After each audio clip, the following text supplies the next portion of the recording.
All right, welcome everybody. This is CBSI presents Sales from the Flipside. This is 102, Monday, January 20th, comicbookinvest.com for all your speculation needs, hot top 10 lists, great articles that people write about all the time. It's good stuff. Deno, I got massive pickups. We won't go through them all because it'd be a 17 million hour show. Boys, they were $0.25 a piece. Yeah, I know. Yeah, I know. Hopefully, if we can get as many views as I have cards, we're good to go. So, boys, introduce yourselves. Here we go. What up, guys? It's McClay. Chilling. I have one baseball card pickup that is going to be fun to laugh at. Okay. So. Outstanding. Jon Z actually still bringing some comics to the mix, so we'll see what happens. And we got a special guest with us this week. Go ahead and introduce yourself. I'm Nico, your comic book speculation.com weekend update correspondent. It is great to be here, gentlemen.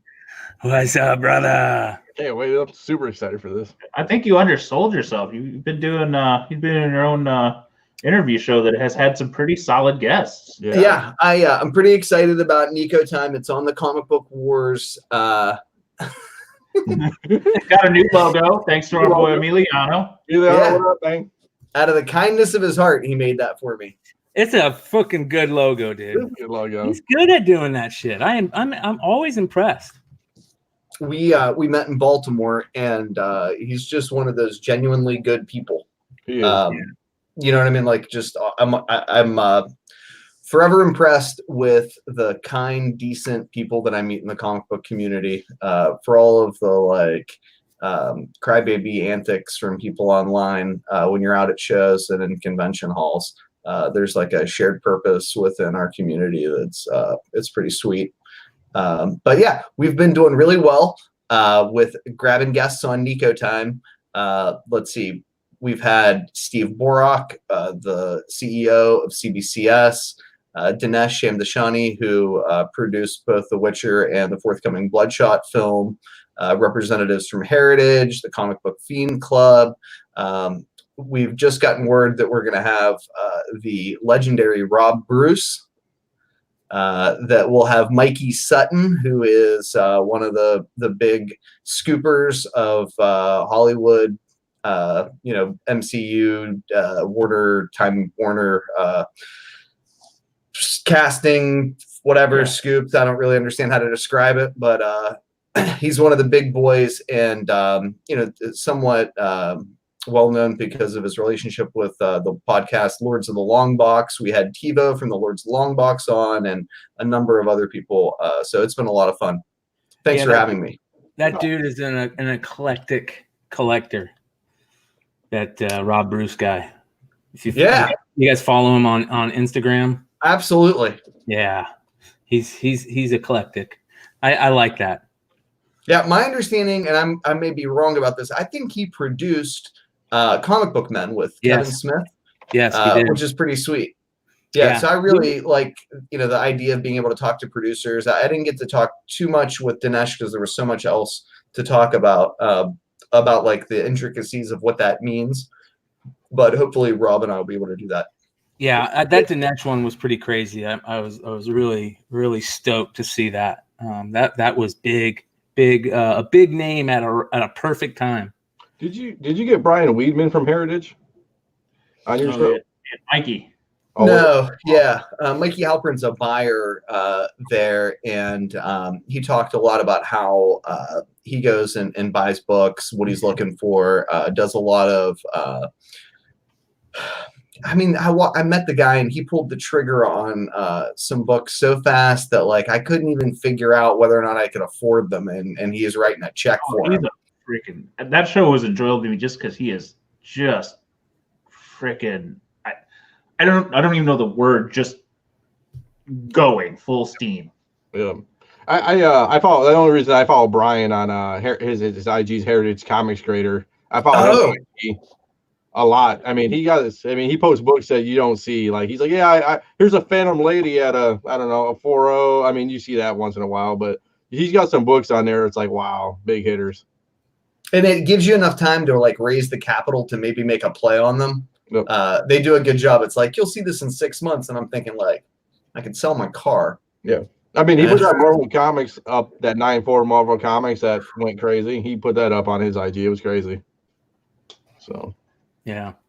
All right, let's get into pickups just real quick. Knock that out of the way. I'll go first. I'm easy. I just gotta find where. Actually, I won't go first. You guys go first. I gotta go get it. Z, you want to go? You got anything? Yeah, a few comics. Okay. This is a foreign only pickup because it's the only thing I freaking bought was one package this week. Okay. The main purchase was I have been working on a Batman 227 international set. Yep. So I grabbed this bad boy, Nice. which is the Planet Comics Australian edition. It looks really, really nice. I mean, it's not a super clean copy in our standards, but for the foreign world, it's really, really nice. Not the toughest one to find, but in the top half. So couldn't pass it up when I saw it. Went ahead and grabbed it. Just to throw a little timing on that. The next episode of Global Comic Safari, I'm planning on dropping that tomorrow, and it does happen to focus on this book, the Batman 227 set. Nice. So keep an eye on the channel and check it out. I got to do a little editing, and we'll drop it tomorrow. So, did you buy that from Australia? I got this one from Canada, actually. Okay. Sometimes I don't have enough contacts everywhere, and eBay doesn't do it all. So there's some sourcers that I know that are good people that I'll buy from. So cool. That was from a sourcer. No, I lied. That's not from that. That was from Australia. I forgot. These are all Australian. Okay. So this one was just one he threw in the saw it. I wanted it. I didn't actually realize what it was until later, but it's an omnibus edition, a mix of Spider-Man things. It does contain the 299 and the 300. Just liked it because it was kind of the 301 cover basically. So I went ahead and grabbed it. It was a reasonable price. What is that again? It's a Spider-Man omnibus out of Australia, and I just grabbed it because it's got the 301 kind of variation on it. Mm-hmm. Cool. So why not? These two were kind of, I don't want to say quite throw-ins. This one I wanted was Batman and Robin #1, also Planet Comics out of Australia. Just I don't know. I like the Batman Robin cover, so I went ahead and grabbed it. It was a reasonable price. I was already doing shipping. And then he just threw in one for shits and giggles. Just a giant Batman album, also out of Australia. So one of the kind of those giant size reprints. This one happens to have the 121 in it. So, just fun to have. Cool. No, that's a cool book. I like those giant size Batman books. You can find some really cool stuff in them. Yeah, there's good stories. That's where I've read a lot of my kind of classic Batman from those because they're not expensive enough that you feel bad if you flip through them and you mess something up. Yeah, I get a little nervous when you get a real classic. I don't always want to read those, but these I'll read them, and they're enjoyable. Real quick, let's see here. I want to give a shout out to this is Pete.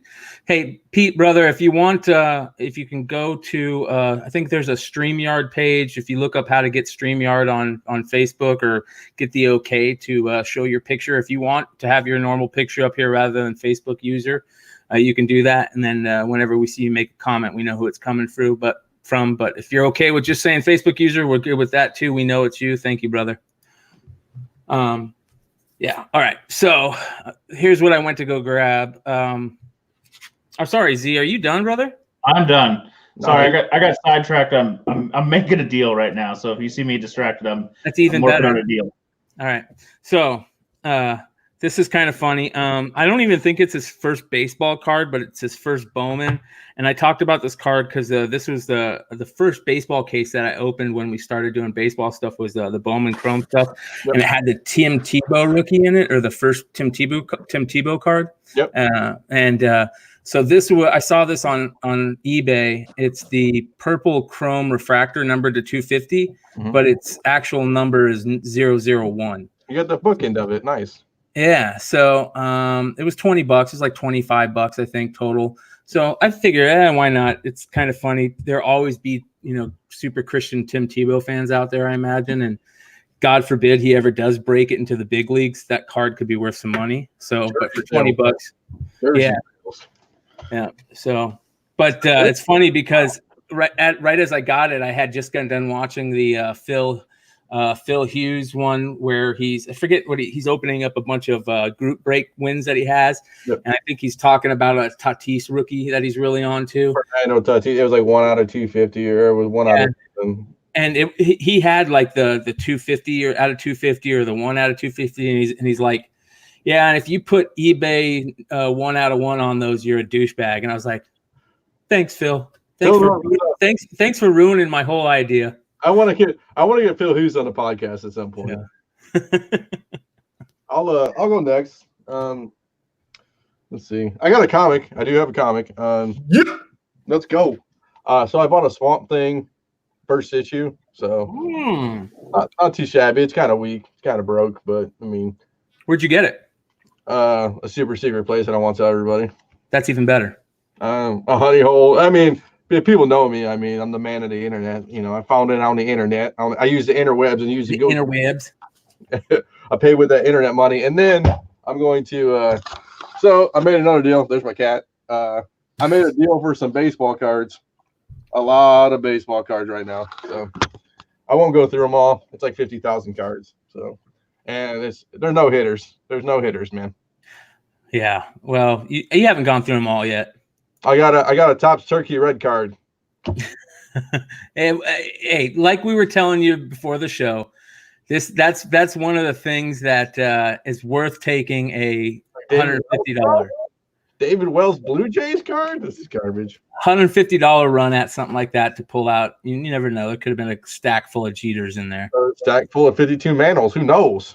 Yeah. Never know. Yeah. No, I mean, the guy, it was his dad or something. And the guy was like, yeah, my son's cards. He's out of state. He wants to get rid of them. I'm like, he must have went through them all because all the key cards, you want to call them, I guess, are gone. So. Nico, you got any pickups, brother? Yeah.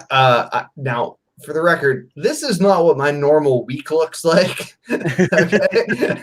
But I did get a couple books back from my presser, Nerd Box Comics on Facebook. The guy's a saint and not like, one of the famous pressers of the comic world, but he should be. And for me, he's a miracle worker, and he just gave me back both of these books.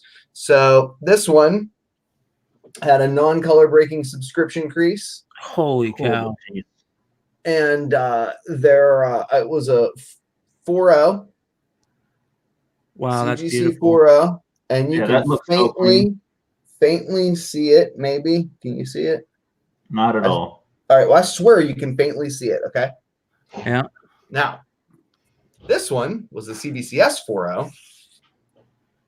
And it also had a faint, non-color breaking subscription crease, and you cannot see it.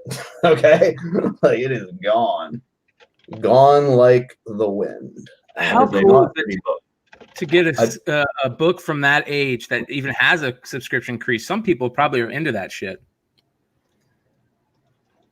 That's beautiful, man. Yeah, I like the idea of Hitler and Goebbels running for their fucking lives. Those are beautiful, man. Yeah, I'm surprised if you're not above a 6 on that second one for sure. Oh, I hope so. I did pick up a couple other normal human books. Yeah, that are in my price range, right? So I like this one. I love that book. And I like this one. Now I try to get high grade copies, but I can never freaking find them. But I specifically like them now because of Kates's run on Thor. Yep. I think the modern readers will soon catch up if they haven't en masse.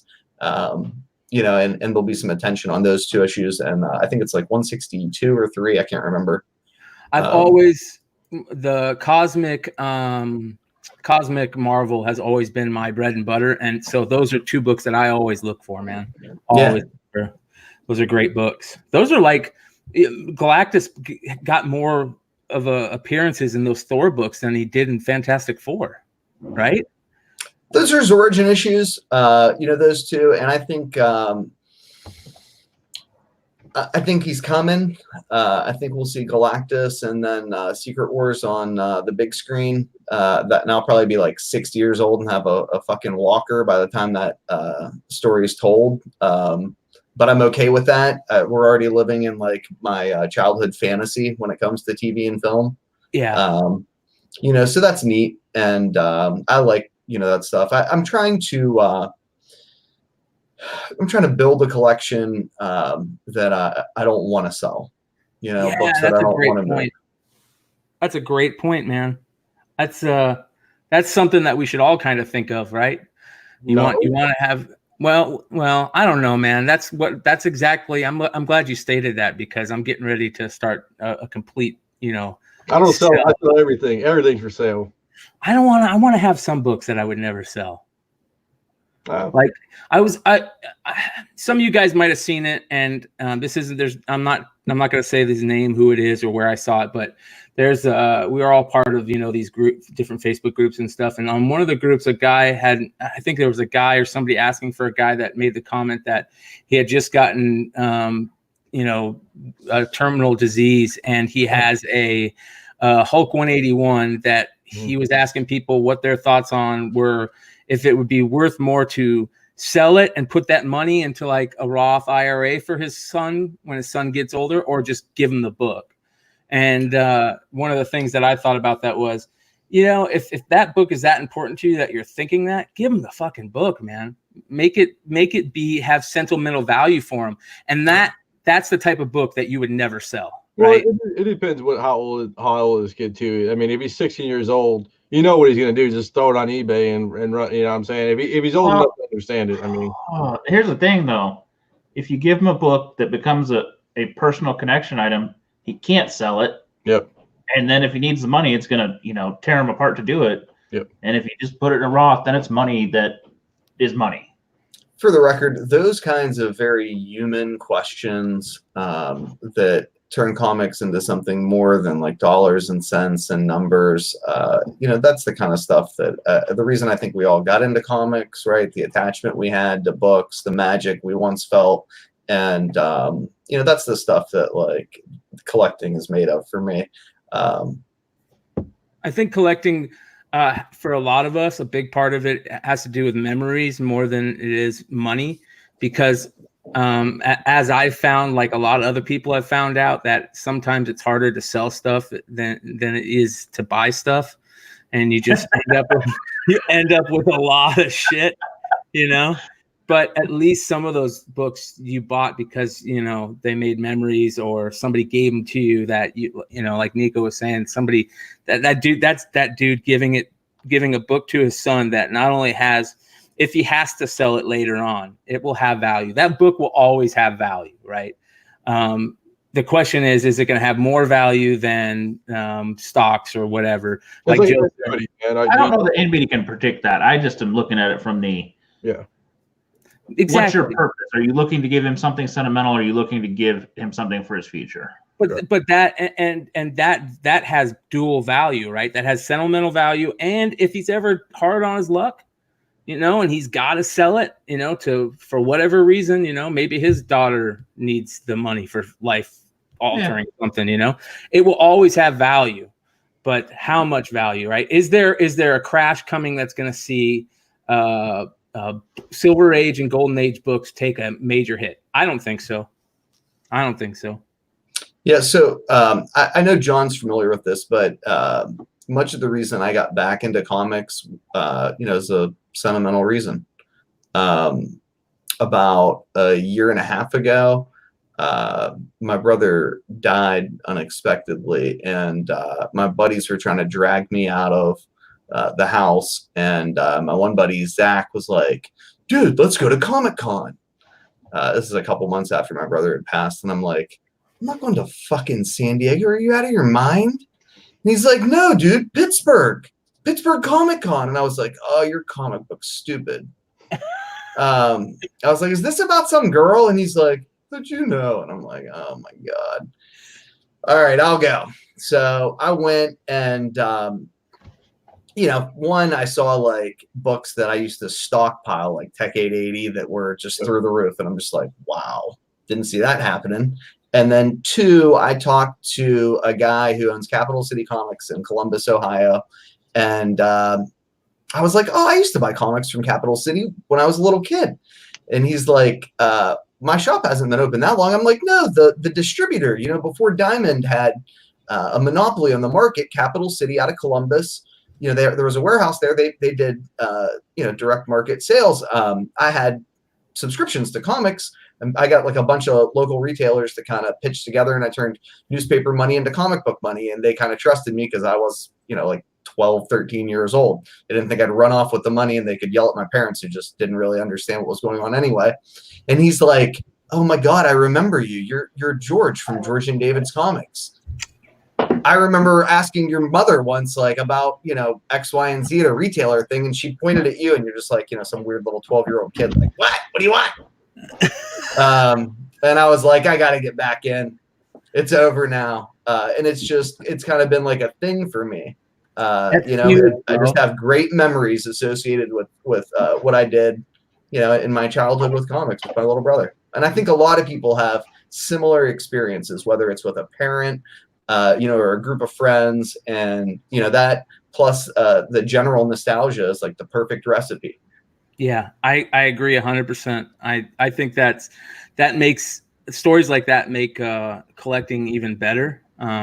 I was always one of those guys that I think I was born with collecting in my blood, just because my mom collects fucking everything.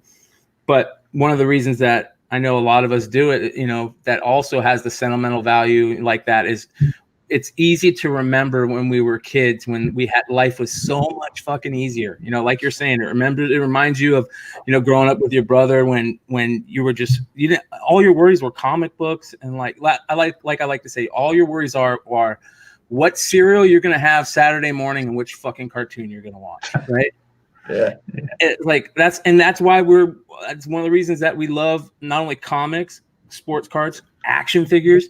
Dude, anytime I see a G.I. Joe, I don't care where I'm at. If I see a G.I. Joe, I instantly go back to like a good place. It's like, fuck yeah, man. And that's why I think when we get to a certain age, we especially gravitate towards grabbing those things and putting them, not only grabbing them, but putting them around us. That's another reason why I say we need to display these things that we love. That's why I love the comic book, what are they called, Z, that you have on your wall behind you?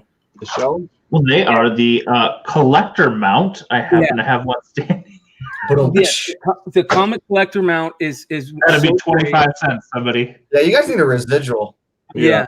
But that's what I mean. Like, to be able to put your books up like that is such a great thing. To be able to, we have the same thing for trading cards. You can put these, they look cool. You can put them up. You can enjoy them. Get those things out of the damn closet. If they bring you good feelings, throw them up, man. You guys are all talking sentimental, man. I was doing it for the girls. Yeah. I mean, listen. If I got girls like, listen, New Mutants '98's the first appearance of Deadpool, man. I'm getting girls in bed with that. That's Spanish Fly, buddy. Spanish Fly. Oh, shoot us out here. You just seen some of the last few dates I've been on. You think that New Mutants mask or the Deadpool mask was for another purpose? Yeah. I mean, look, you come down to the comic layer, it's over. It's over. Yeah. So I know we want to talk about the market, but what you said, it worries me a little bit because my kids, they have some things they're attached to, but they don't have the same. They don't live the same. Everything's digital, and it does worry me that they're not developing all those connections. That's why I try and push them into some things, that are concrete. They've got some action figures and they play with Legos, but there's not like those toys that, we spent years acquiring collections of. I mean, I don't know how many years I was collecting G.I. Joe. It had to be several to have as much stuff as I had. And it takes time to do it. My kids feel like they flow through it's something they like in about 3 months and it's done. Attention span. I mean, you go through analytics. I mean, look at our watching habits now. Like, nobody sits and watches a movie. It's 15-minute binges on Netflix, or it's this and that. I mean, 9 hours. Yeah. And kids, There's nothing in between. It's 9 hours or 15 minutes. Yeah. That's what it is. Like, kids' attention span are like, oh, I think it's like fidget spinners, right? It's hot for a minute and then it just goes away and no one cares about it, And then watching 20 years, you'll have some rare fidget spinner that came up, some kind of crap that, nobody kept. And I just don't know what they have connections to, and I don't know. We shouldn't worry about that because that's so far away. But what do the people 10 years younger than us have connections to? Well, you and I have talked repeatedly about how close from time to time we've been to this whole graded game thing. Like this close, and then I'm like, nah. Yeah, but right now, I still think it's people like us buying it. There's no question about it. Yeah. It's not in the hopes that someday 20 years old. Who's 20 years old will be 40 and they'll buy it from them when they're 60. Yeah, it's kids who are our age who have established careers, who have disposable income, who want things that they have a nostalgia for. That they're like, oh, I remember playing Tecmo Super Bowl, or I remember playing blah blah blah blah blah. And whoever put that Tecmo Bowl sealed one up is evil, because I know a lot of guys are talking about that one. That was our boy Robert, man, from Robert, evil man. That's why I didn't say anything about it, because I was in the background going, where can I get one? Where can I get one? I don't want any of the guys to know. A lot of people. There's thirstiest sharks in the water there, man. Yeah. I just can't commit. All right. I just spent $500, guys. Yeah, you're right. I was making a deal. John spending money. Well, you gonna tell us, or are we gonna have to wait for pickups? Yeah. I'll make you wait, man. Yeah. It's definitely a foreign. Oh. Well, I don't care anymore. Yeah. No, I'm just joking. I don't know.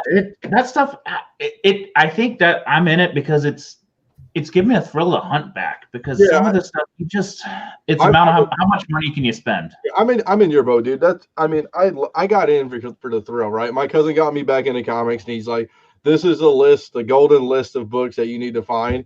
And it was just cool. Like, hey, I got a free weekend. I'm gonna go out to 3 or 4 comic book shops, see what they have, mosey around, make a little connections, haggle people down on prices and walk away, because, You wouldn't find everything on your list, but you'd find a few things. You got to a shop now. If you find anything, you're blessed, because they're dug through and key collected out. Here's the find stuff at. Here's the thing, though. This is a question that I'm seriously pontificating. Is it worth going and being a Wednesday Warrior again? Because I got the time now. It's interesting that you say that. And I think the short answer to that is no. But I do think that for sure there's going to be an opportunity for some ratio variance, probably a second print, 1 in 50 of whatever that no one saw coming, that there's going to be some first appearances that are going to pop off. Gary Nusser and I were talking today about the Native American Werewolf by Night story that broke today, and then there's what the hell was the other one that James Tynion's got a new Joker girlfriend that's about to have a first appearance in a book. Like I don't know necessarily that it's a bad gamble, because I can't call it an investment to go and grab a dozen of those books. I don't know if you want a traditional Wednesday Warrior. If you can, the best relationship you can find is a shop you get along with that's willing to, and if you're going to do your research, let you order, near cost, and gamble on what you want to gamble on. Or discount comic book service, or one of the big online retailers. They already pre-mark it up. Yeah, get a shop that's willing to go, hey, I'll feed you what I think is going to be hot. You let me order, 30 bucks. Right. But is there a shop that's like that, though? Yeah, but it's a law of averages, though, guys. So we'll say this is. I used to have one that didn't exactly do that, but he'd know if I'm ordering something and I want it, he'll give me a price, and he's going to order a few more because he knew it was probably a good bet. Yeah, so it's a law of averages, right? So basically, you have every release for a Wednesday, right? There's going to be all here in the middle that's $5 books, $10 books that you're going to make a profit on, and you got your outliers that you're going to make, your Thanos, second print, or your Thanos variant that's a $400 comic when you get it for $50. I mean, it's just, do you want to put in the time to flip $5, $10 books that or $10 books or $20 books? You bought them for $5. I mean, in hopes to get that special connection, to get that $500 variant that rolls around once every quarter or once every 6 months or whatever the cycle is. Well, here's another option: is you just go and hit the stores, and if you don't want anything, you don't buy it. Yeah, you got to be fucking hardcore and walk in and walk out if you don't. That's hard to do. That's hard to do. You go in and you're gonna buy something. Especially if you're semi-okay buddies with the store owner. You're gonna buy something. And that's where it gets you. It bleeds you every week because you're like, well, I gotta spend $20. I gotta spend $20. I got a question. Are there shops out there where store owners will sell variants less than ratio? They're few and far between these days. I had one in town that was still doing kind of that half ratio for a while, and they will on some, but even they've got hip to the point of the ones that are good, they're going to charge a premium. So I'm not saying no, but it's probably half what it was even a year ago. That's the hard part, right? Because when we kind of first started doing this whole speculation game, there was stores out there where you could get variants, for a cover price, right? Yeah, even if you're paying $12 for 1 in 25, you'd gamble on that. But now you're buying $25-$30, and it's like, Here's a good point. All right, the best speculators are readers for sure. Rag says this, right? And I got it. That's kind of scary for me because I don't read comics anymore, man. Like that's a big problem. Like I've totally, because when I quit going to shops on Wednesday, I slowly quit reading comics. Well, is that a fact of us losing interest, or is it a fact of a lot less stories being interesting? I think it's a little of both. I think that being part of the speculation game has also put a big negative on it, right? Because Nico and I have said spec is a 4-letter word. Yeah. It is. It's like, God forbid, don't say that. I literally, because of my podcast and this, that, and the other, I got one shop that I'm basically sort of, kind of, not really that welcome in. Just which one? Sucks. You got banned from one because of me. I got banned from one because of you, but this one's local. You know what I mean? Like, I get along with the owner. It's a chain, but like the manager of this one store doesn't like me. He'll probably fucking put me on the ban list for saying this much on a podcast. It's kind of strange. Then, you just talk about like the splintering of these communities. I didn't get to enjoy the Google Plus boards like you guys did. We talked a little bit before the podcast began about how much I enjoyed the CGC boards back in the day, and they were a little toxic and a little hostile. But now they're toxic and hostile with no real dialogue or information. It's just like they're like irascible old men yelling about like, in my day, this modern, but what, and then you're just like, what is happening? Yeah. And a lot of the MeWe groups, I get yelled at in Facebook groups, MeWe groups, they all hate me for this, that, or the other. I tried to do MeWe. I just can't get into it. It's all very like contentious, and it just makes me sad because again, you go to like a normal comic shop with like, a guy who still loves comics that's behind the counter, and he's desperate to tell you about what he's reading because he enjoys it. Like, look at this Immortal Hulk run, like gets really excited about Donny Cates, and being around those guys is fun. It makes comics, that thing that we all just enjoy intuitively. And it's not that I don't read them. I just am at the point where I am reading them. Trade paperback. Yeah, I'm just willing to wait. I think it's so hard. You got the Watchmen in the background. Fucking, Doomsday Clock. You had to invest almost 2 years to get the damn story. You ready for this? You want to hear something? I wasn't collecting comics when Doomsday Clock #1 came out. That's so sad. Oh, God. That's so sad. God. That's so sad, man. That should never happen in our day and age. I checked out Doomsday Clock 1 to 6 out of the library the other day because I was there with the kids, and I'm like, I'll start reading it because of ends here. I can actually finish it, maybe. I quit buying Marvel and DC because of all the fucking bullshit events that they would have that would never get an ending, or you would wait 2 years for an ending. There should never, ever be an issue where the artist hasn't caught up yet. That shit should be in the bag 6 issues in on big events before they release that stuff. I actually, everybody hates on the new 52. I like it because it stayed mostly on schedule. Yeah, it was all right. I mean, there were a few 52 Batman, Snyder and Capullo. What's up? They rocked it, and it flowed. You didn't have a ton of major crossovers. There were some Bats ones and some stuff, but it wasn't nonstop. Bryan sounds like a jaded wrestling fan. Talking about stories that never finish. Oh yeah. Well, here's a funny one. Let's go back kind of to you brought up the CGC boards. So the CGC boards is what got me back into comics before the G Plus boards had started. I was browsing the CGC boards because I was slowly getting back into trading cards, sports cards.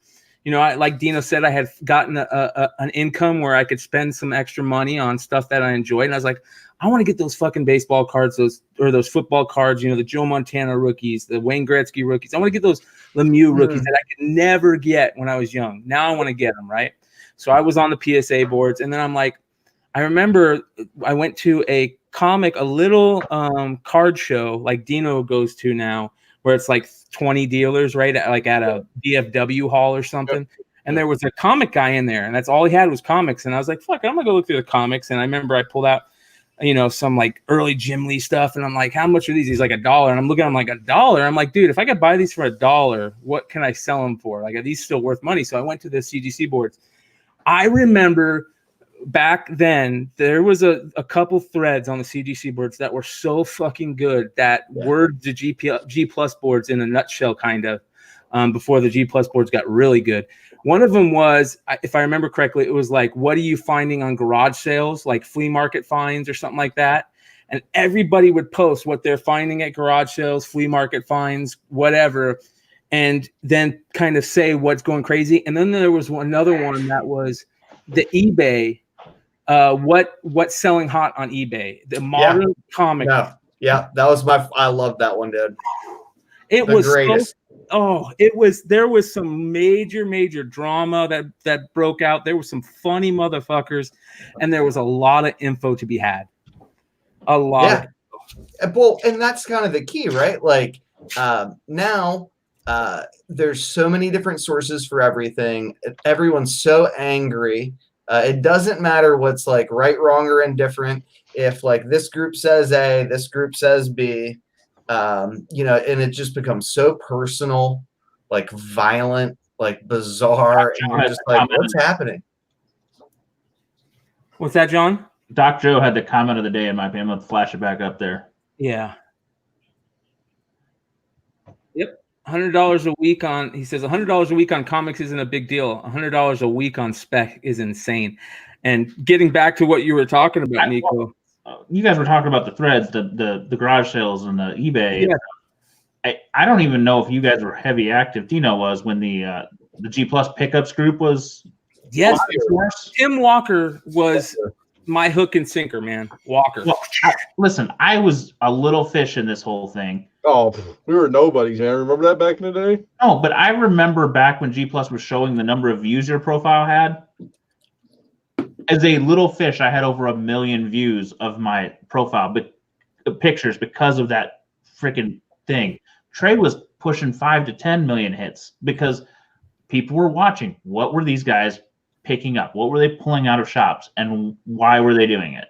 I mean, those threads were amazing, and people show that stuff now, but I don't think it has the same effect because you're not pulling the same stuff out like that. Yeah, well, I think a lot of this, unfortunately, is like, for whatever reason, somehow comics have become very rational, such that everybody wants to like argue about this, that, and the other, and it's lost the emotional connection that we all feel like at one point in time felt very deeply.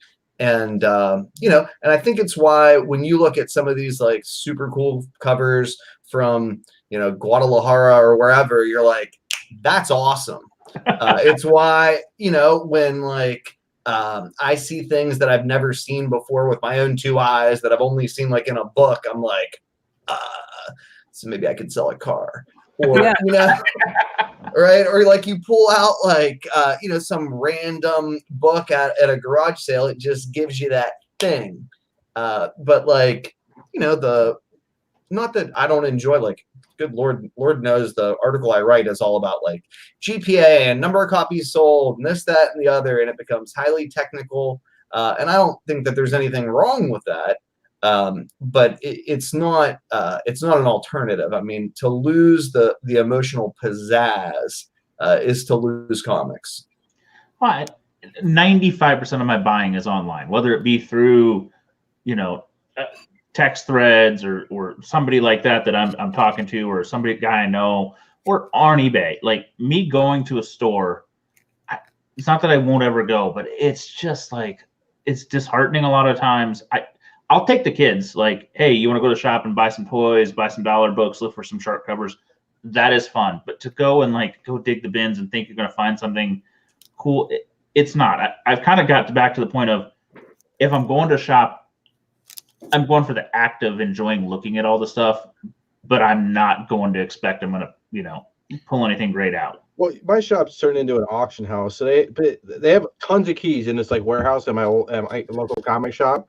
They put on proxy bid. Every big collection they have they put on proxy bid, and every Wednesday and Saturday they go up for auction. And I might as well just sit in my underwear and just go on eBay, because that's what everybody. I mean, there's guys in there who are just buyers, and they buy everything and just bid up everybody else because they can, and they just pay eBay prices. And I mean, it's not fun. It's not like I can find a book that's a $300 variant for $5. I don't need that. I just need, to feel like I'm getting some value for my investment, for my time, for my, patronage. I don't need you to give me the book. I just want to walk in and you go, here's a fair price. Cool. I'll buy it. I'm not always buying to flip. I'm buying stuff I want. I mean, I got piles of fucking books. Do I sell books? Yes. But I got piles of books that I'm not selling. All right. I want to get into something that could take us down a different path. All right. So here's a question. Where are some good places that, other than our normal places, right? Other than Comic Book Invest, other than, it's CBSI, other than our normal places, where are some good places to go get spec anymore? That type of spec. Do you have to be on a forum? Do you have to be, where are those? Are there any more honey holes on the internet like the G Plus used to be, or those Collectors Universe forums used to be, right? Or the CGC forums used to be. You know what G Plus had going for it is nobody was on it. Yep. I mean, in the grand scheme of things, the number of users on Google Plus was so minuscule compared to Facebook, Instagram, wherever. Yep. There just weren't eyes. No, you're right. You're 100% right. It was the wild, wild west, man. It was so crazy that I used to, this could sound terrible, but I know we all did it. I wouldn't even tell my comic book store owner friends about it at first, because I was like, no. I don't want them to know why I'm buying this shit. That's how like good it was at first. There was a lot of money to be made. Is that available anymore? To a common man? I think it's moved to the retailers. I mean, I know there's some, retailer things where they're doing, I'm going to order this, I'm going to order that. I don't know if there's enough that's not trying to be monetized, discussed, produced for advertising, produced for hits. I mean, how many other shows are there about comics? I mean, listen, truthfully, we suck about talking spec or things to hit. We say what we bought because it's what we bought. Yeah. We may talk about some stuff here, but how many shows are out there? Somebody talking about this week's books, somebody talking about things coming out in 12 weeks, somebody talking about things that just got picked up. We mentioned Lords of the Long Box. Yeah. I mean, I got some channels upon channels doing this. So for somebody to have an insight or a group talking about something that's not being talked about, or not having somebody on the inside then taking that and throwing it to the world, it's impossible. Well, that's why I'm glad you said that, Nico, because that's exactly where I'm going. I want to pick your brain. All right, I got some. You ready? Gary. Yes. This is the theme to Gary's show. Gary Nusser, the Comic Perspective. Legitimately, The guy's smart. You might have to watch that damn video 3 times to understand what the hell he's talking about, but he's a win. Old CBSI guy, retired to his own forum. Yep. I like, for sure, Deadline, Hollywood Reporter, just mainstay, sort of like Hollywood scoop sites. I think you gotta peruse them. It's hard to beat Nick in Key Collector when it comes to that stuff, but if you do, you can make some quick money. Legit. Legit make some quick money. And then I think you got to be hip to all of the scoopers, right? So there's, God, I have a list of these guys. I can tell you who they are if you bear with me, that are going to be in this week's weekend update. I was just talking about them. So of course there's Mikey Sutton, who we discussed earlier. There's Daniel RPK, who I really appreciate and trust. I think he's just a win every time. But there's a ton more. I like DIS Insider, DIS Insider. Of course, there's Roger Wardell, Charles Murphy.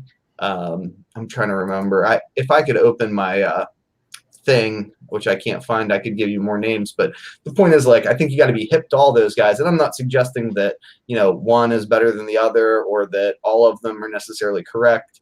But part of the buying and selling comic game is you got to sell books that other people think are, going to be a thing. Like you said, it's a collective group. So, I mean, if everybody's speculating on, we'll say, like Spawn #1 for whatever example, it's probably a pretty good chance that Spawn #1 is going to be hot in that week or whatever it is going to be, Yeah, I think Cover Price does a good job of two things. Their like weekend update or whatever the hell it is a win. And then I don't really like their Shakers list. I think it's kind of not good.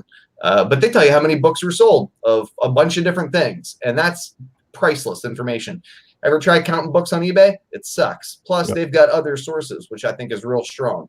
Now, if you're not like super hip to that stuff or like tracking it like me, because you write a damn weekly article, the Shakers list is probably a big deal. You know what I mean? But for me, it's not necessarily a big deal because I do that, on my own to kind of like gauge those sorts of things. I think when you get into like, you got to be like better than GPA, right? Because like some things sell for more money on the CGC boards than they do on eBay. Some stuff sells more on, for more on my comic shop than it does on the boards. And the problem is like, you got to bid on. I think it's by the like my comic shop. I think they get a premium just because they're trusted. Absolutely.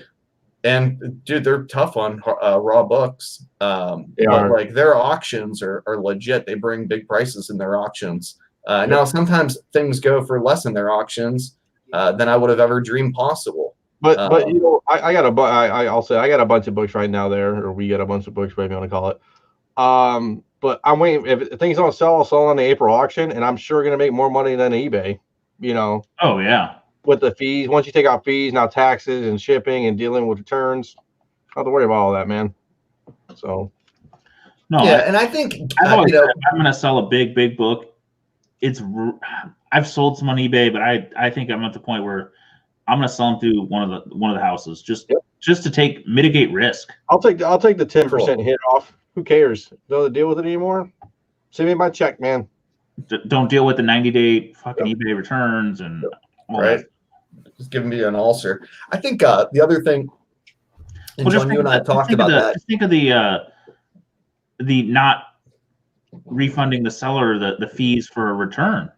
Oh, you sold a $2,000 book. That's big money. Yep. And that's if you do it hardly and if you didn't do free listings, right? You go wait for a free listing window or yeah. I mean, yeah. Well, you and I have also talked about exploring different selling options, right? Like having an IG page, or at least giving them to somebody who's got an IG page, trying to move books at one of the major auction houses, certain books doing better at my comic shop just by sending it to them and letting them sit, blowing out dollar books. And you know, what I don't do, which I get a lot of grief from people that know me, right? Because they're just like, they suggest that I do what you do, which is everything's for sale. Yep.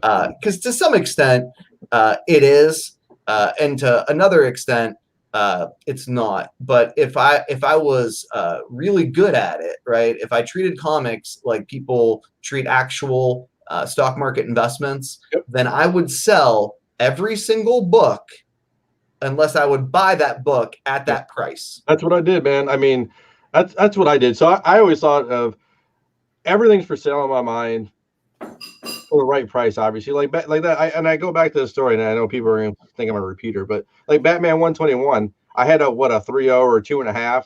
I bought it for fairly cheap. The guy offered me double GPA at the time. Yeah, that was a sale. You don't even question it. Yeah, I mean, it's like, you know, everything's for sale, and like you got to think about us. I mean, it'd be different if things you can't get back, right? Yeah. I mean, I could. I mean, it's probably gonna be more. That was a joy that you. Not to say you didn't have a few things that were extremely, extremely rare, but you were dealing with a lot of the soul rage stuff. Yep. You'll find another one if you wanted it, and I'm not quite there because my sick ass dabbles in the golden age and dabbles in fucking foreign. Yeah, how about if you get an El Gato Negro 13 high grade book, right? But where are you gonna find another one? I drive Ozzy fucking nuts sometimes. He's like, "You just sold that book? You sold that?" But did you sell that book to get another good hard to get? That's the thing where he can't detach himself enough. I sometimes get to the point where I'm like, well, I've had this book for a year. I can at least say I've owned it. I don't need to own them all at once, but I've had it. That's my thing. I've looked at it enough times. I'm going to sell it, and I'm going to get something new that I might not see again. Well, and you're in the same boat. I'm not that guy who, we all been in the cons. We all hear those guys. I had all those books back in the day, and I lost them in a flood, or I did this, or it's in a fire somewhere. It's like, dude, my grandma threw it away. Like, I got pictures. Like, I got books. I know what books I had. Like, I mean, it's more the chase for me. And like, that's why I'm and maybe that's a bad thing. I'm so detached from my comics, just like all these cards. I could give a fuck less. I'll sell it all tomorrow. I don't care. Like somebody offers me a decent deal. I mean, Deno has a collectability, scale of a 0. Yep. No, wait, hold on. That's not necessarily true, right? Well, no, sorry, you're right. He's probably probably more of a 2. Dude, honestly, I got in this game because my cousin's like, dude, I'm making so much money on comics right now, that dude, you need to jump in on this. And that's all it's been for me. I told myself in the very beginning, like, I'm gonna get books, and I'll get cool books once in a while, but it's like everything's for sale, and it's all about money for me, man. Well, but here's the thing, and this goes full circle to what you were talking about, Nico. That it's the community aspect too, right? Oh, I made a ton of friends, dude. I mean, that's the best. Friends. I made a ton of friends, and I don't have that much shit. It's not like I'm hoarding comic books. I don't have 50 million comic books of dollar comics in the back waiting for hitters to hit. You know what I'm saying? I made a good group of friends, and we talk comics every week or cards every week or whatever the fuck we want to talk about. And I think it also goes back to maybe it's like a human need to have a community, and the way that our country has gone, we don't really have that community that it used to be, like your local neighborhood, your neighbors, your work, wherever you work is like a family. That's not like that anymore. We're all disposable, you know what I mean? But through the internet and through these hobbies, we've able to create that community, right? Yeah. So there's always going to be a need for that, which is a good thing, right? Well, I think it's a good thing. Well, and I think too is like comic books, like you said, a community. I think comic books were like a shunned thing. Like, hey, look at those nerds over there. I mean, I think when the movies came out, everything kind of reset itself and kind of came full circle where comics were cool again, superheroes were cool again. You weren't like some nerd in the back of the school with your glasses on and your pocket, your pen protector, like talking about New Mutants 98's the first Deadpool back there, and people are just laughing at you. But I mean, it's what it is, man. And you can share your knowledge with other people too. That's what this show's about. Sharing knowledge with other people and people sharing knowledge and stuff. Ozzy's cracking me up. I'm gonna go back to a statement, and this is gonna blow everybody's mind. Is if you've been around me long enough, I don't own a single copy right now of Brave and the Bold 54. Dude, you had a ton of them, dude. At one point, I owned more than a dozen and several high grade. I don't own a one because I owned them and sold them. Well, what about I moved on to something else. What about you were on a big kick for Captain Adam, weren't you? First Blue Beetle. I had at one point a 9.2 of that book that I sold, made exceptionally good money, and I also had a that was Blue Beetle #1. The other one was the Captain Adam 83. I had a 9.4 of that one. That's a harder book finding because of the purple cover. A $30 investment turned into, I think it was $2,100. Yeah. So I mean, those are those things that I just stumbled upon early on that got so lucky. Yep. I found that Aquaman 1 in that whole list of Aquaman. I found it in a Craigslist ad in Nashville for like $300. And Aquaman 1 $35. I mean, it was crazy, dude. Yeah, you sold me the one for more than that listing was. So yeah, I mean, since we got you here, now looking back, it sells for less than I bought it for. Well, you know, hey, you got to hold the bag, baby. It's not me, baby. Since we got you here, Nico, what are you still speculating on the reg? Are you still buying books to sell? Oh yeah, absolutely. Are you buying new books, vintage? What are you buying? Yeah. What am I buying these days? Maybe not all our listeners are familiar with what you do. Well, let's see. I buy undervalued books. And when I say that, I don't mean like, I think this book is going to go up in value. I mean, I buy books, I go to places and I'm like, oh, you're selling that for $5. I can sell it for $200. Okay. Zwoop, all day, every day. And I travel to do it. I took John to a shop that literally had water coming from the ceiling of the basement. And we went through how many boxes? Long boxes? 100? 200? Probably closer to 2. I mean, there was a wall, and we didn't make it through all of it. And the guy threw us out, and I'm not allowed to go back anymore. And I still want that damn original art. I need to find it there. Don't worry. I'll figure out a way to get it for you. But the point is, like, I love doing that. I love it. I feel like I'm rescuing these books from, the dredges of people that don't appreciate them. I think you're in a better region for that because not everybody is blessed with that region. I don't know why, but parts of the Midwest are just dead. I don't understand it. Yep. I just don't think there's the. Well, I've wreaked havoc. There's not much left. Me and a couple of my buddies were talking about this the other day, like that do what I do, what you guys do, and they're just like, ooh. So there's that, right? And I like cracking books. I'm in a fairly major city, I'm not New York, but Indianapolis is a good sized city. There's only 2 shops that are older than 20 years old, and most of them are less than 5. I got one shop that's really old. The rest of the shops are like brand newish, kind of. I mean, but do you guys go to like antique shops, half price books, Second and Charles, those kinds of places? I've been to. I got a Second and Charles. I mean, I don't have a half price books, but I got a Second and Charles.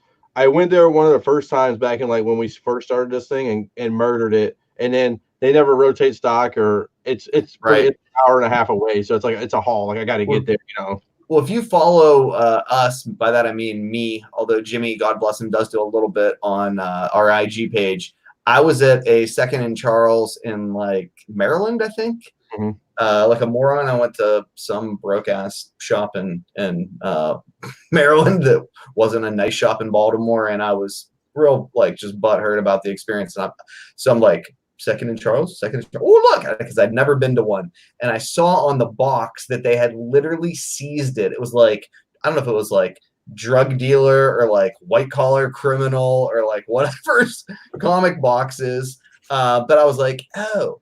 And legitimately, I think, looking for things like, how do I get comic books from a trustee sale in a bankruptcy? How do I, those are the kind, we're going to have to be more and more skillful at buying collections. By we, I mean I. And similarly, I'm gonna have to be smarter about like rolling the dice, cracking golden age books. I mean, it's harder and harder every single day. The low hanging fruit is disappearing. but the opportunities are still there. They just are. It's different. I mean, you and I talk about it often. The Silver Age keys, you're not buying them in collections often. There's guys that do it, but you almost have to have established networks, or just be freaking on these sites nonstop, having tools pinging you when things list. But you can't make it on just watching Craigslist and let go and whatever these things are. There's too many guys hunting that are going to unpick. I mean, I saw a Hulk one time, and I thought I had an inline to it. I had a deal to go see that person the next day, and somebody snagged it in the 6 hours between then and there. Who's the biggest dick on the planet? But anyways, yeah, you know what I mean. It's tough, and we talked about it. I think you got to look other places. Golden Age a few years ago was that place where Silver Age was here, and Golden Age had not blown up the same way Silver Age. And I kept saying, I think there's some money here. Moderns, there's a lot of people playing that game. You got to be either very smart or have a good connection.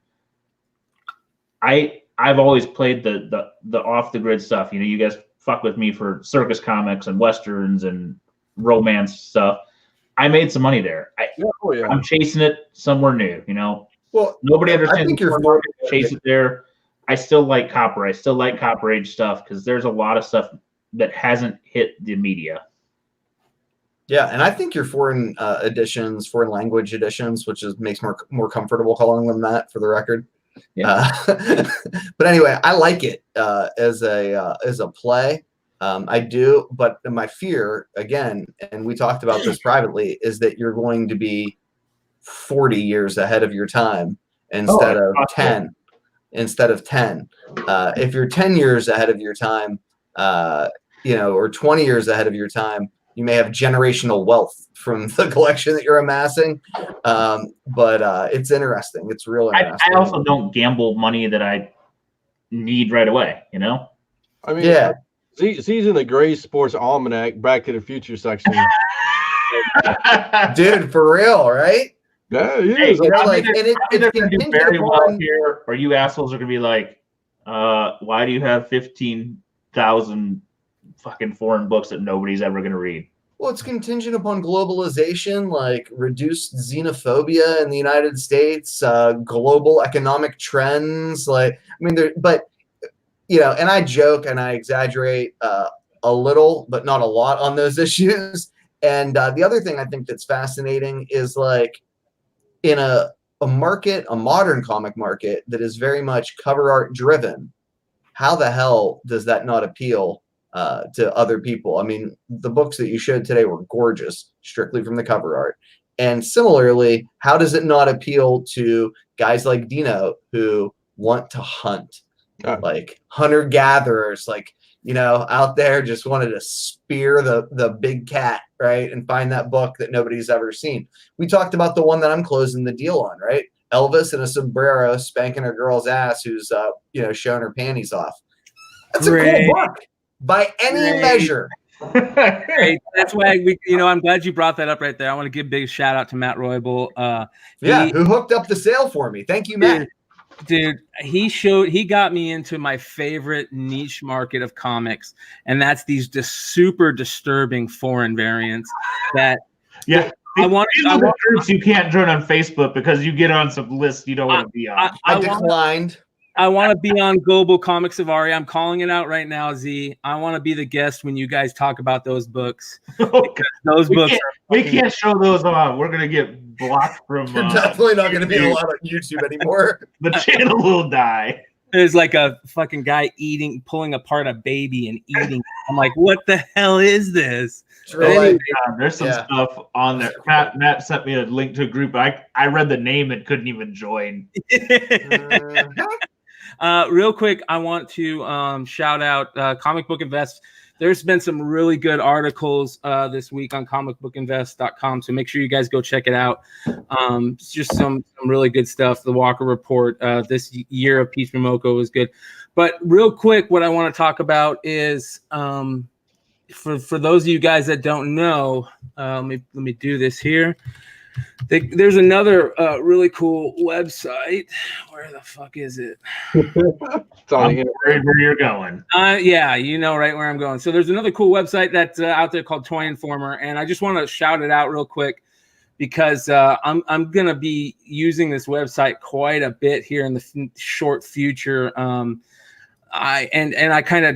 We touched a little bit on it early before we started, Nico, and that's this action figure market that's I'm going to be jumping head into because I got a shit ton of stuff I got to sell. I mean, like, you wouldn't believe how much action figures that I've got that are, you know, carded that are upstairs and just taking up space in rooms. So I'm going to be selling a lot of shit, but I'm contemplating like some of the weird shit I want to bring on. I'm going to start bringing on the show. So I'll start bringing some of the weird shit that's coming on the show. And I'm talking about, there's some like I'm in nowhere like Mike Morello level, you know, like his badass Mike's Closet feature and all that stuff. But there's some stuff in my house. Well, I tell you what, action figures in card, maybe the one thing harder to ship than fucking comics.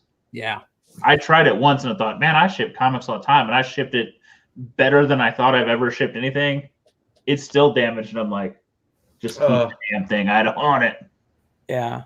Well, I hit the that was one of the things that I think I stayed with the longest, or that I was doing the, you know, first. I was I hit the, because I used to collect Star Wars figures, right? And I would get up in the morning. I had a job where I worked 6 p.m. to 6 a.m. and then we'd work like 3 on, 4 off, 4 on, 3 off type thing. But we'd get out at 6 a.m. in the morning. And I would just go hit up, me and my buddy would go hit up these Walmarts, and you would meet all these people, all these different collectors, right? And when people say that Hot Wheel collectors are fucking crazy, they're fucking crazy. I've seen so many guys get in fights, old men get in fights over Hot Wheels. Wow. So anyway, so I started making money off of it. The funny thing is the Marvel Legends figures, because the Marvel Legends figures started doing those variant waves where in like one figure per case would be a variant or something. So if you got there early enough, and when they were putting those cases out, you could score those figures and sell them for $30-$40. And shipping those things were a fucking pain in the ass. You are 100% right. Shipping action figures are a pain in the ass. And people they're like, I don't want it. Yeah, people can be real douchey. I mean, you've seen some of the really crazy stuff, like when Stein was going over his recent CGC haul and the box was all torn up.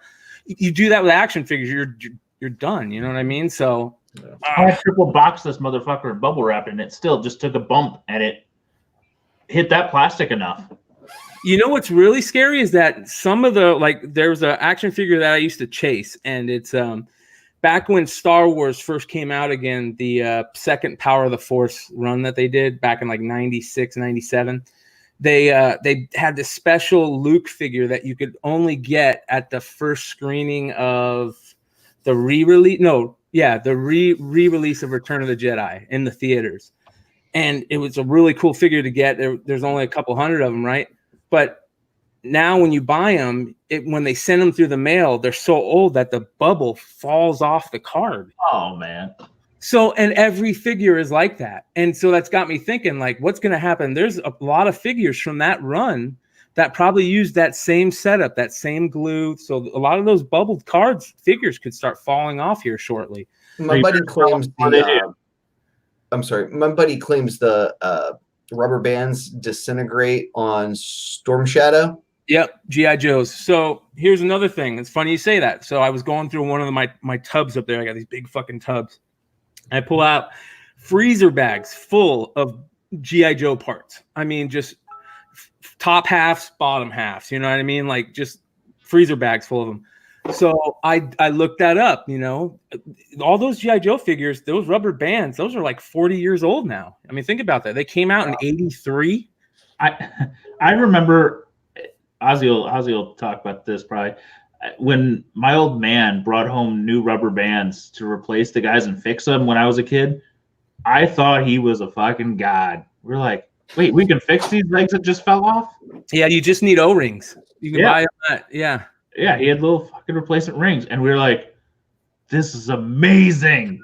All of these guys that were half pieces were fixed. That's the crazy thing is, so the reason that I've started going through these is I got onto a Facebook group for GI Joes, and these guys are selling and trading these things back and forth like crazy. So I'm gonna see if I can start selling all those old school GI Joes on there and trying to make some money off of them. But you know what I mean? Like, it's crazy to jump back into those worlds after you've been out of them for so long. So like, I'm really hesitant to jump right back in. Like, I don't want to piss anybody off. I almost think that toys, though, man, they almost have a little more nostalgia for me than comics. They like, do. I just can't deal with I love comics, and I read them since I was a kid, but some of those toys you probably played with for hundreds of hours. Yep. Me and my brother would dump out all the Joes. I don't know. So this was a ritual for me as a kid, like fucking so clear in my head. We would dump out just the figures, and you'd flip a coin to see who got first pick, right? And you'd each pick until you're done with your figures, and then you picked your weapons, right? You flipped whoever got first pick for the figures got first pick for the weapons, and then you'd pick your weapons, and then you'd spend the next 2 hours setting up your guys at your little base. And that was it. You would never really fight them. You would just set them up. You know what I mean? I remember Ozzy and I. We had a second story, 2-story house, and there was one room that had the staircase that was exposed to the other one. So one of us was always be the high, one would be low, and we'd set up for hours. And like the last 20 minutes of the night, Mom would be like, "It's time for bed," and we'd all of a sudden they're jumping down to fight, and it lasted like 5 minutes for hours upon hours of fucking setting up.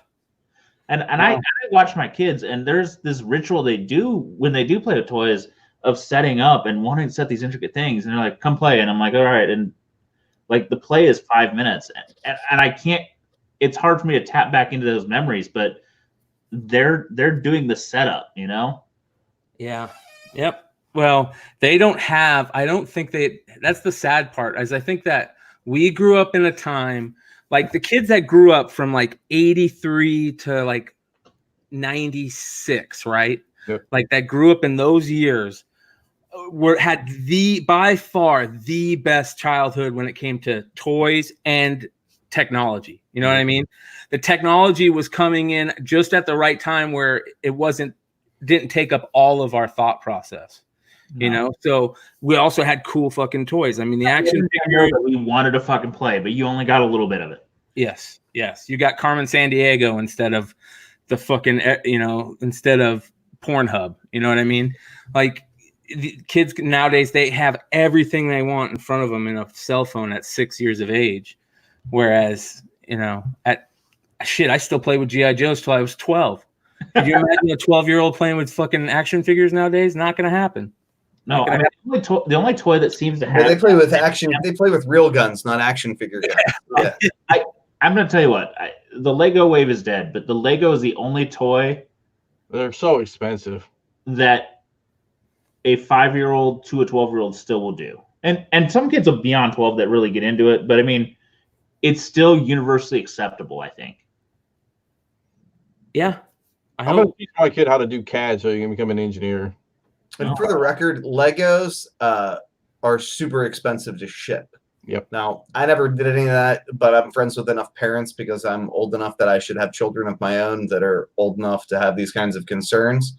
But apparently those huge sets, people are like, yeah, you can pick them up on a flatbed truck or fuck off. Yep. I mean, they just, no matter how much you offer, they won't box crate ship them.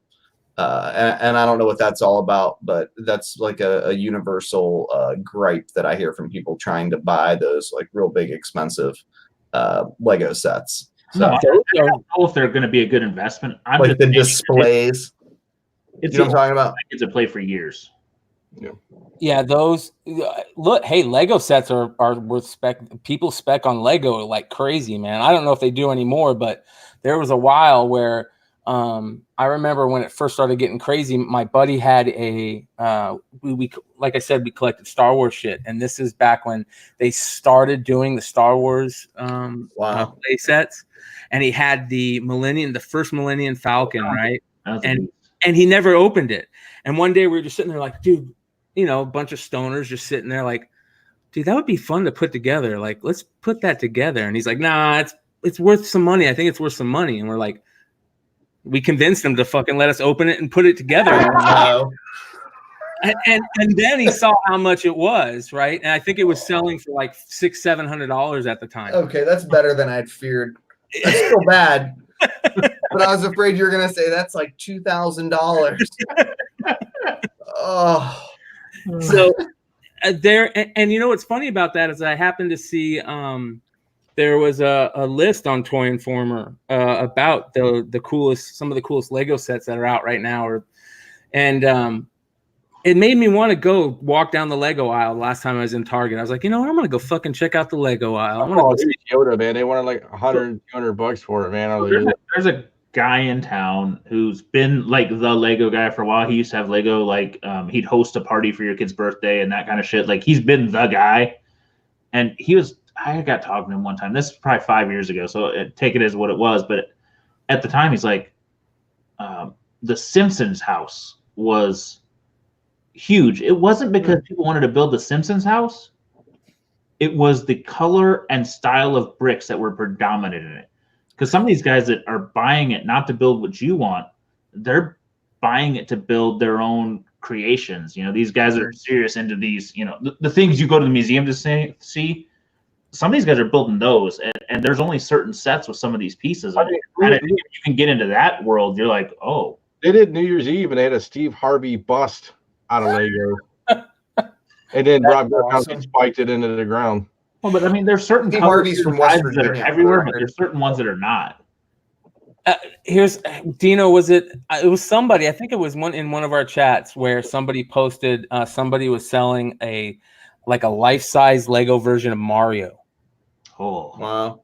I might have bought that. Yeah. So, and they had put it together for something, and that's exactly what you're talking about. See, like there's guys that you can just go on the internet, you can get the instructions on how to build them.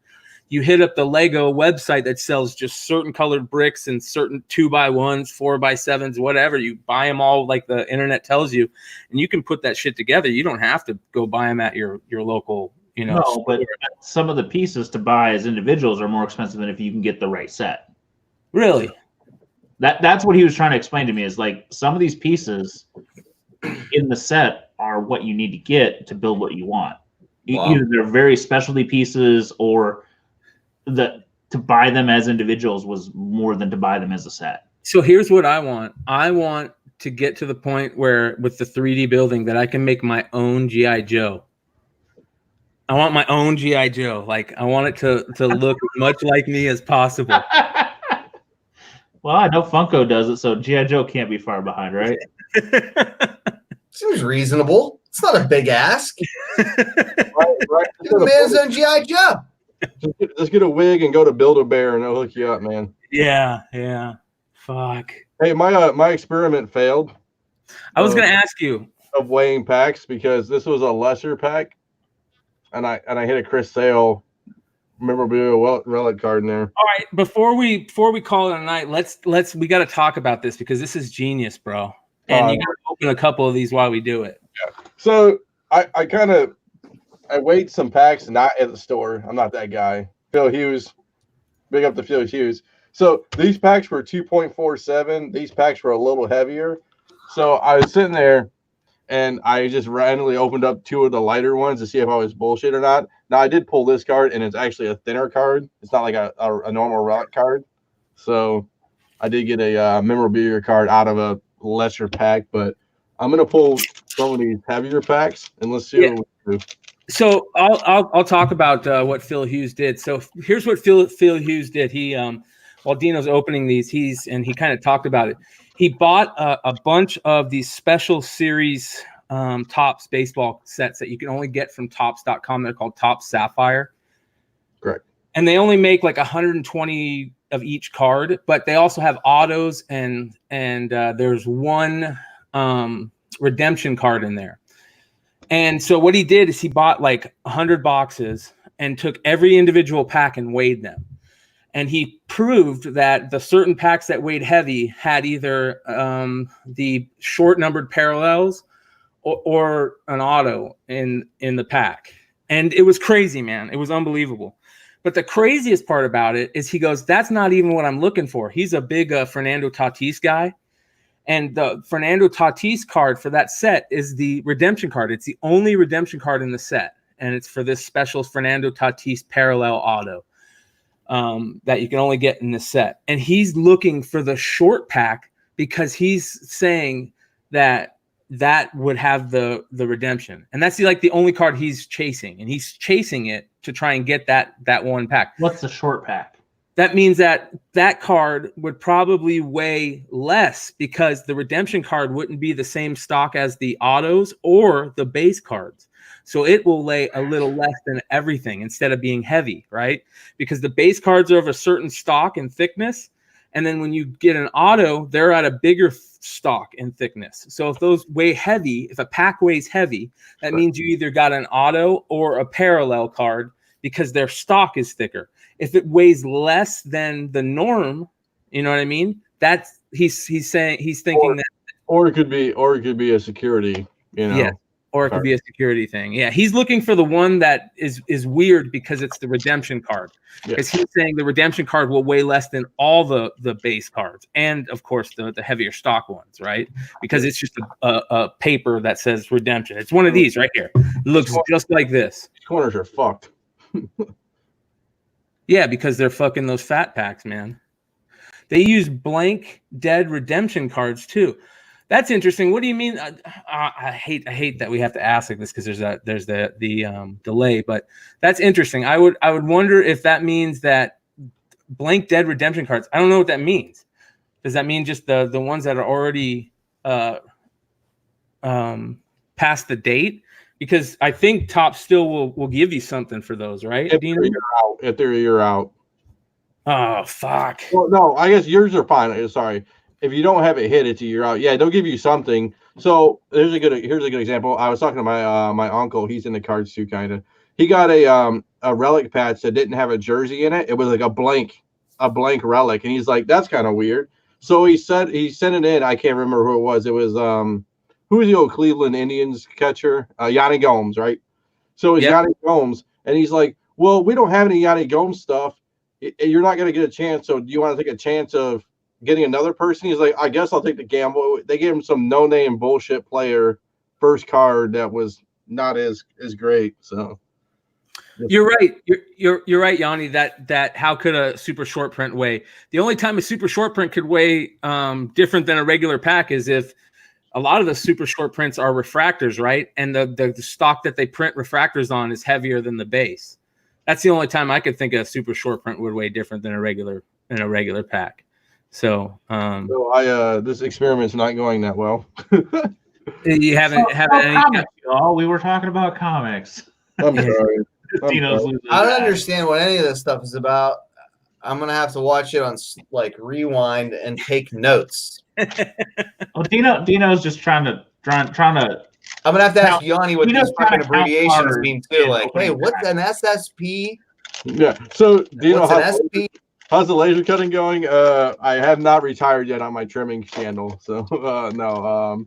That's another thing that's scaring the shit out of me. Do you guys think that there's something that could happen that could cause? Because I think when I heard Ben say that he thinks the trimming scandal, if it gets big and becomes super crazy, it could destroy the hobby. Do you think that there's anything like that in comics that could destroy the hobby like that?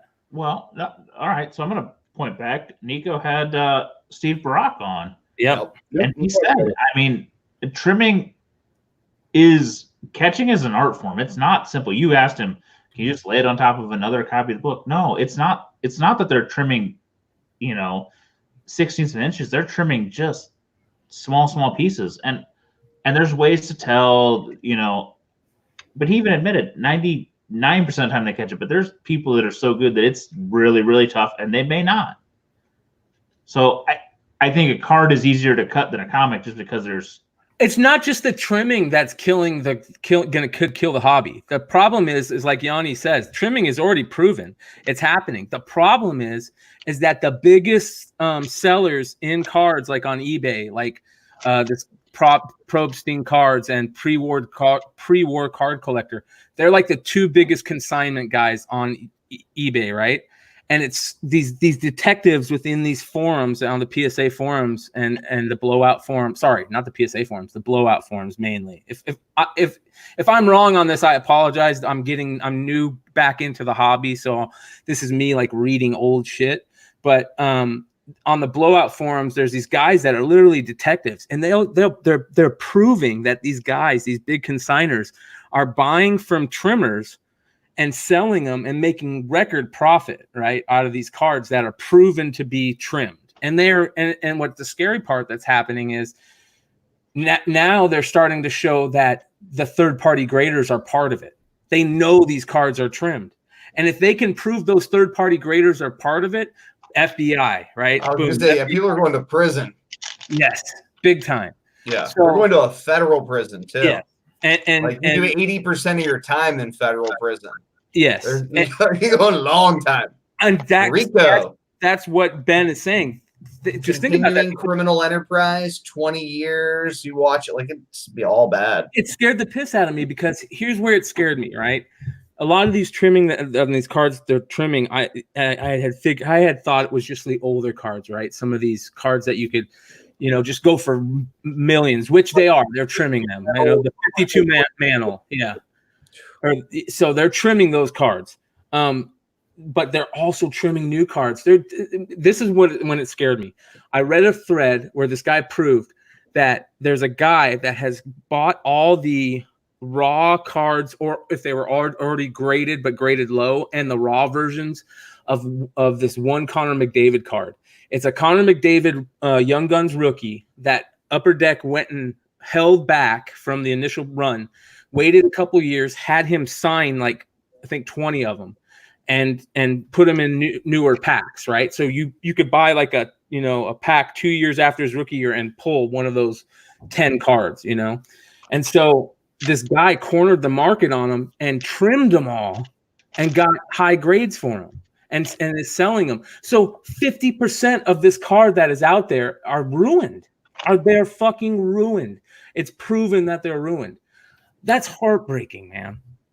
And so now you can never trust what PSA or Beckett Grading Services is saying is that they're saying they're real cards, because people are proving that they're trimming and that they're in on it. That's fucking scary.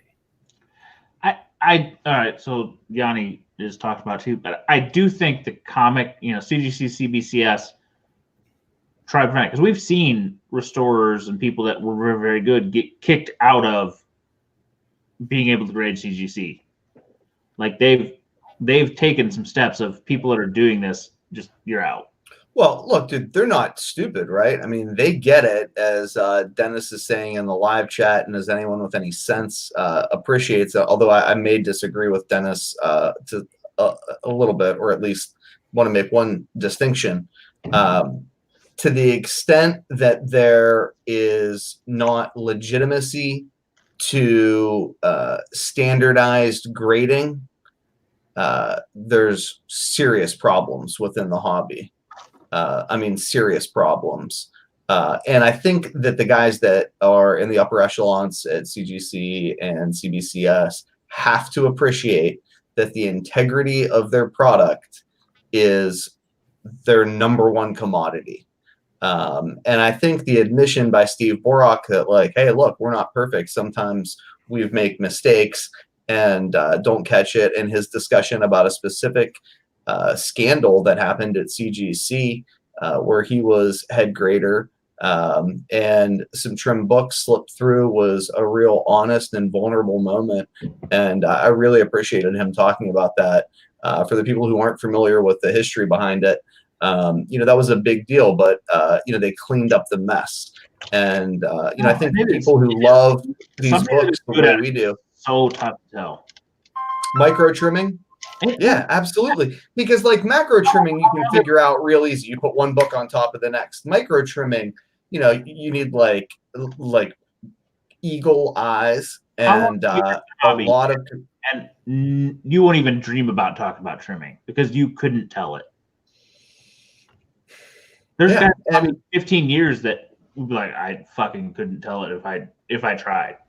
Well, I'll say one thing. I've seen Sean. Sean's pretty damn good at telling a trim book. He's some of the books that I've had him press. He called them trimming straight off the bat, and from your collection.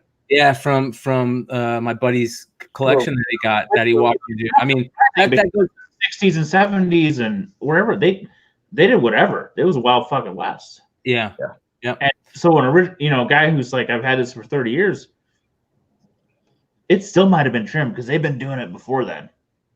Well, and some of those books are guaranteed. Like I would say, probably how many of the Amazing Spider-Man 300 do you think have color touch? There's got to be a large percentage that are just guaranteed to have color touch on that book.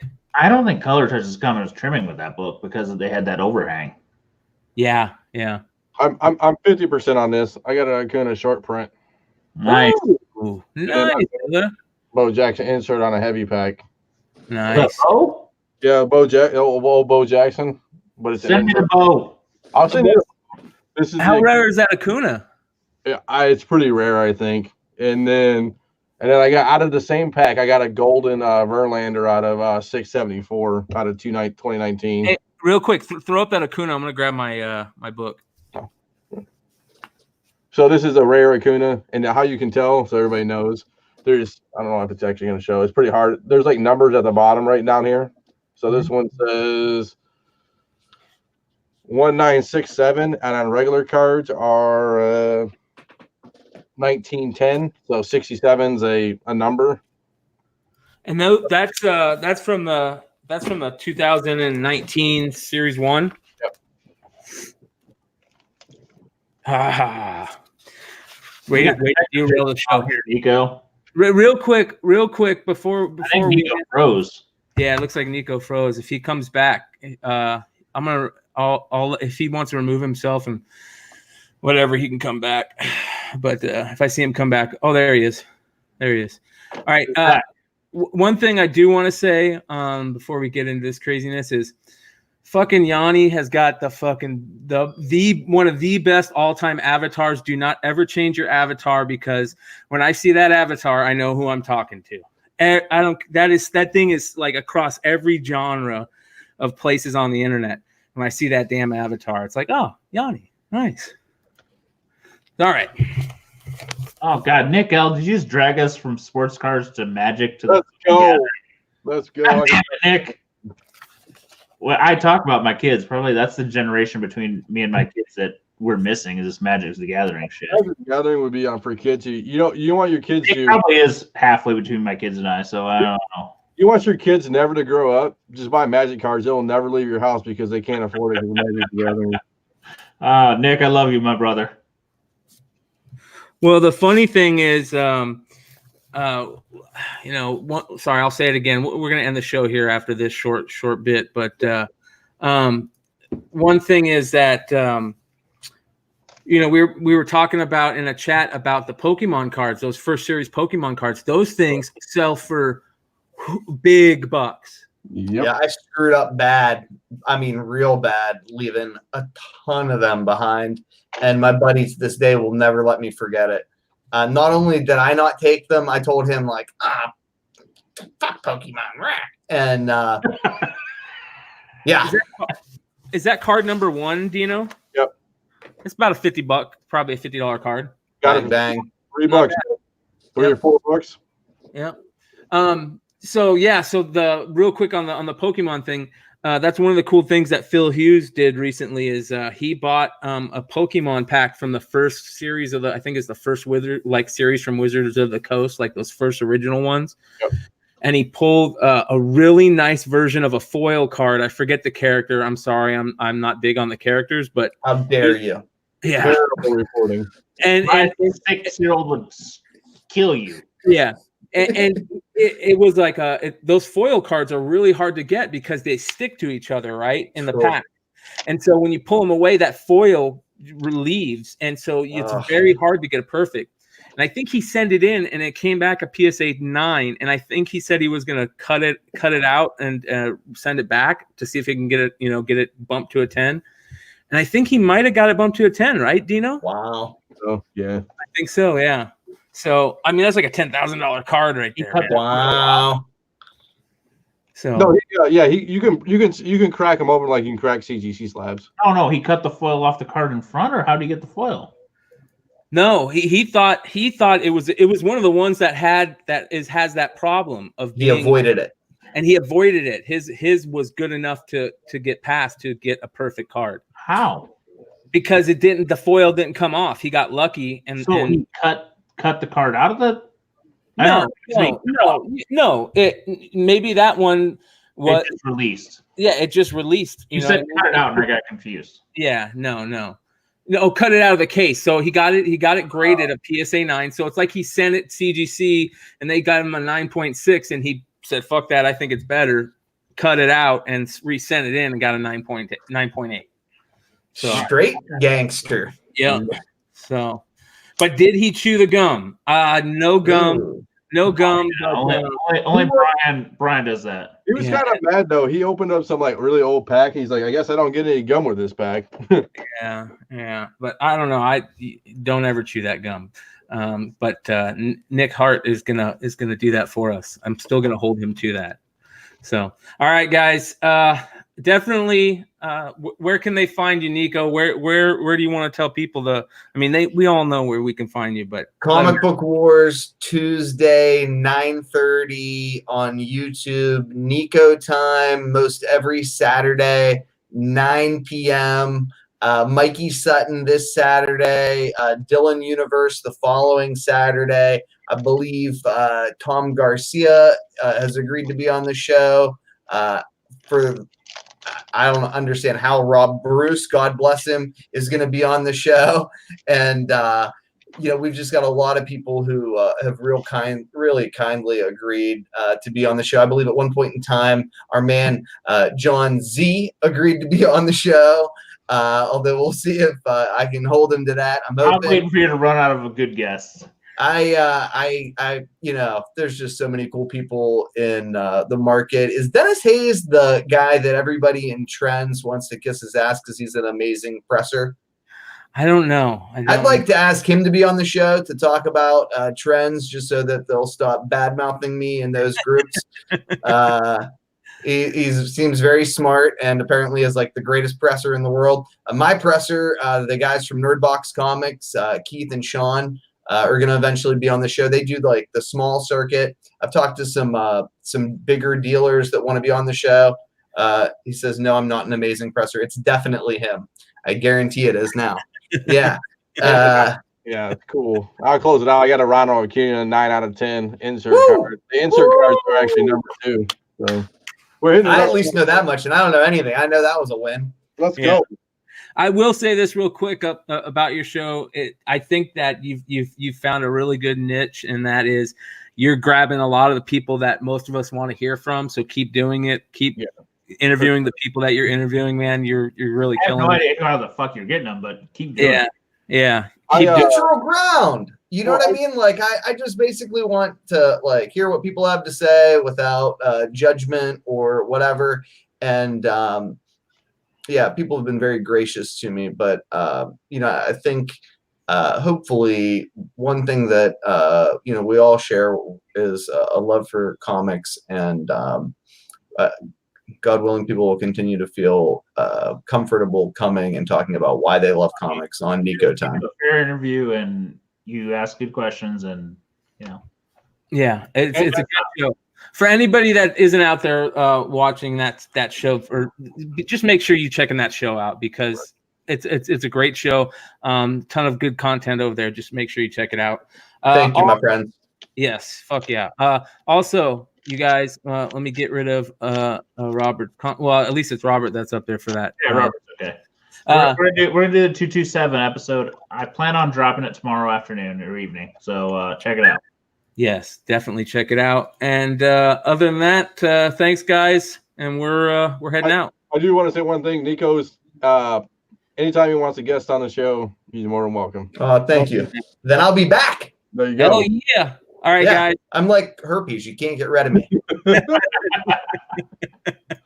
On that note, thanks, guys. We're out. Later.